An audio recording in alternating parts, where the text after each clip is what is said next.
Jumpa lagi dengan saya Yeni Indra di Seruput Kopi Cantik dengan renungan yang berjudul Apakah prioritas investasimu?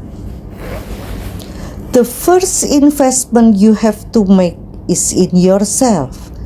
You cannot give what you do not have. John C. Maxwell. Investasi pertama yang harus Anda lakukan adalah berinvestasi pada diri Anda sendiri. Anda tidak dapat memberikan apa yang tidak Anda miliki. John C. Maxwell. Tuhan menegaskan kepada saya prinsip ini melalui dua tokoh hebat yang mendunia, John C. Maxwell dan T.D. Jakes. Dengan apik T.D. Jakes menggambarkan prinsip ini. T.D. Jakes menunjukkan teko besar, tempat air yang mewah, unik, lucu, keren, dan mahal. Tetapi ketika dituangkan ke dalam gelas kosong, tidak ada air yang menetes. Tidak peduli sehaus apapun saya, ketika teko itu dituang, tidak ada sesuatu yang bisa saya peroleh, ujar T.D. Jakes. Tidak ada air. Dengan cara yang sama, semewah apapun penampilan seseorang, kalau dia tidak memiliki sesuatu di dalamnya, tidak ada sesuatu yang dapat diberikannya. Semua itu hanya bungkus. Teko yang mahal itu hanyalah bungkus tanpa isi. Wow, saya merenung. Berarti yang terpenting adalah membangun diri kita sendiri. From the inside out, dari dalam keluar. Caranya, ya melekat kepada Sang Empunya kehidupan, Allah sendiri. Dialah sumber sukacita, damai sejahtera, antusias, semangat, energi yang membuat kita bergairah menyongsong kehidupan karena tahu hidup kita punya tujuan. Hidup kita bermakna, hidup kita berguna bagi orang lain.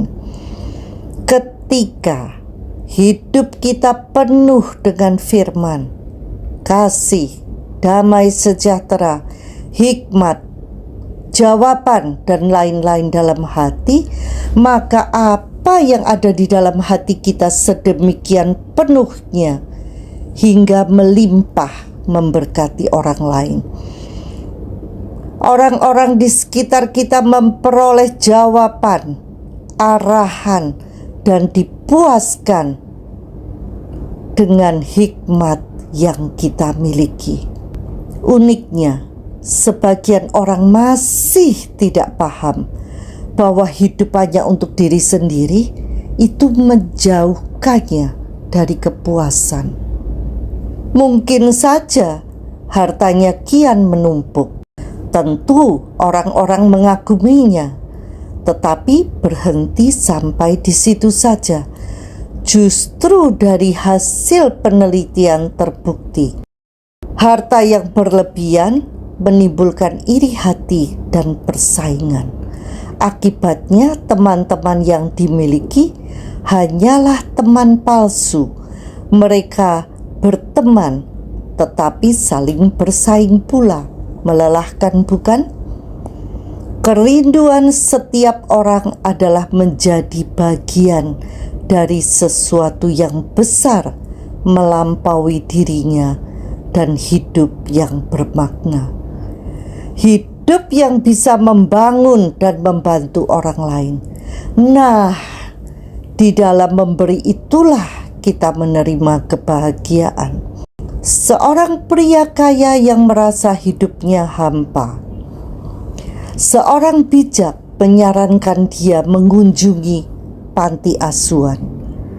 Dilihatnya anak-anak kecil yang hidupnya sederhana namun bergairah penuh dan hidupnya riang gembira.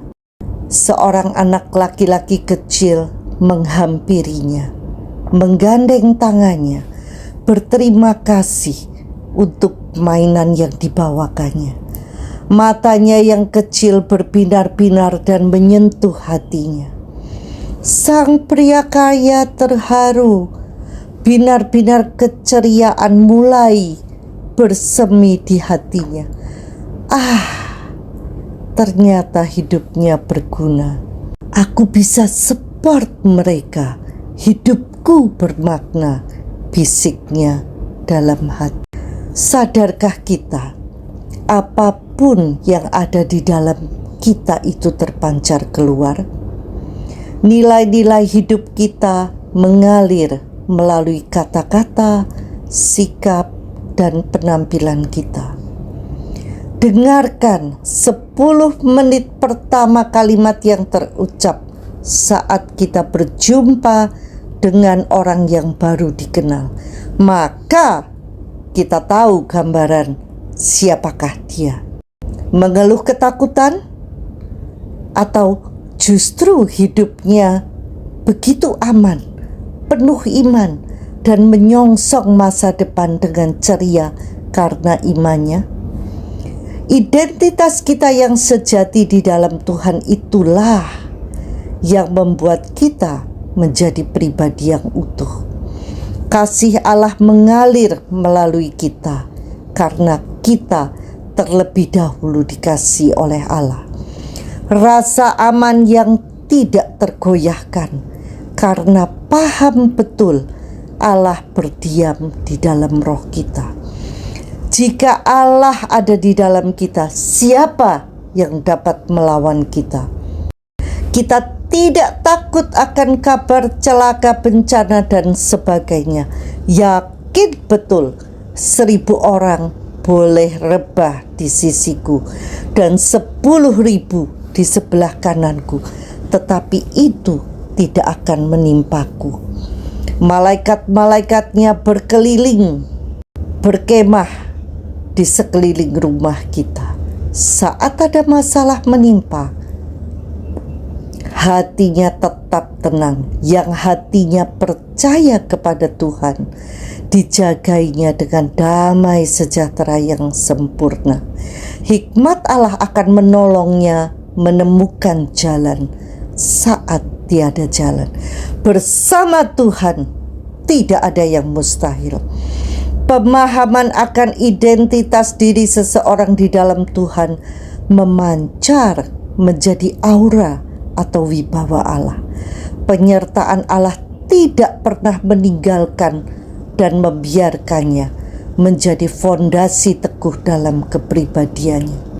Orang yang baik mengeluarkan hal-hal baik dari perbendaharaan hatinya yang baik. Demikian ujar sang bijak. Karena hatinya dipenuhi perkataan Allah, maka perkataan Allah yang berupa roh dan hidup dan penuh kuasa yang meluncur melalui bibirnya. Hal-hal inilah yang bisa dibagikan kepada orang lain, menjadi air sejuk yang memulihkan dari dahaga, sehingga orang yang datang mendekat merasakan kesegaran yang baru karena kasih Allah di dalam hati orang yang percaya kepadanya, bagaikan aliran-aliran air hidup. Setiap orang punya tujuan hidup dan peran yang berbeda, namun saling melengkapi dan saling membutuhkan untuk menggenapi rancangan Tuhan bagi dunia ini. Mari kita berinvestasi membangun diri kita di atas fondasi kebenaran nilai-nilai Allah yang tidak lekang oleh waktu, tetap sama, baik dahulu, sekarang, dan selamanya. Menjadikan diri kita pribadi yang utuh, wadah yang taat dan setia, mengalirkan kehendaknya melalui hidup kita. menggenapi tujuan hidup saat kita lahir ke dunia ini. Rather than love, than money, than fame, give me truth. Quote dari Henry David Thoreau. Melebihi cinta, uang, dan ketenaran, berikan kepadaku kebenaran. Luar biasa bukan? Sampai jumpa lagi di episode berikutnya bersama Yeni Indra, seruput kopi cantik. Dah.